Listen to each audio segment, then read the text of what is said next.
EVM hack कर दिया गया है। अब मैं पूछना चाहूंगा कि कांग्रेस के प्रवक्ता और समाजवादी के बिल्कुल पार्टी के प्रवक्ता मनीष जी से अब इस सवाल ईवीएम का पे सवाल जवाब क्यों नहीं लेते हैं। उठा रहे मनीष हैं? जी, अब तो जो इलेक्शन शुरुआती कमीशन पे सवाल आंकड़े क्यों नहीं हैं, उठा रहे रुझान है, अब उसमें चीजें सब आप लोग अच्छी क्यों बढ़त हो रही बनाए हैं? हुए हैं। अब क्या कहेंगे? क्या ईवीएम हैक हो गया अब या इलेक्शन फिर क्या कमीशन ठीक हो इस गया? पर कुछ कहेंगे? अब क्योंकि ईवीएम हर ठीक हो बार गई? ईवीएम जरूर बेचारा हीरो बन के चला आता है। अगर अगर अगर आप लोगों की तरफ से आप जब सीट हारते हैं, राज्य हारते हैं, तो ईवीएम जरूर हीरो बन जाता है।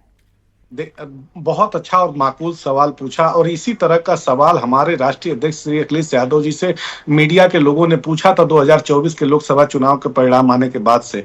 लेकिन हमारे नेता श्रद्धेय श्री अखिलेश यादव जी ने स्पष्ट तौर पे कहा था कि जिस दिन भी परिवर्तन करके हम देश की सत्ता पर काबिज होंगे, देश की सत्ता की बागडोर हम संभालेंगे, उस दिन हम लोग ईवीएम को पूरी तरह से हटाएंगे। हमारा आज भी ईवीएम पर भरोसा नहीं है, और ईवीएम से देश के जो डेमोक्रेसी है उसको नुकसान पहुंचाया जाता है। देश की डेमोक्रेसी को बचाने के लिए, संवैधानिक संस्थाओं को बचाने के लिए, संविधान को बचाने के लिए हम लेकिन ईवीएम आज को तो इंडिया हटाएंगे। गठबंधन की जीत हो रही है, फिर आप ईवीएम हटाने की बात कर रहे हैं। देखिए देखिए देखिए, हमने 2024 में अपने राष्ट्रीय अध्यक्ष जी का बयान आपको बता दिया। हम ईवीएम पर कोई भी चीजें हम लोग बर्दाश्त नहीं करने वाले, इसलिए कि हम लोगों ने ईवीएम का खामियाजा भुगता है, ईवीएम से नुकसान हम लोगों ने उठाया है। जिस तरह से सरकारी मिशनरी लगा करके भारतीय जनता पार्टी के लोगों ने 2022 के चुनाव में हमें सत्ता से बेदखल करके रखा, उसका हम लोगों ने बहुत नजदीक से उसका अनुसरण किया है, उसका मूल्यांकन किया है। और भारतीय जनता पार्टी के लोग जितनी भी बातें कर लें, अब जनता परिवर्तन के रास्ते पर चल चुकी है।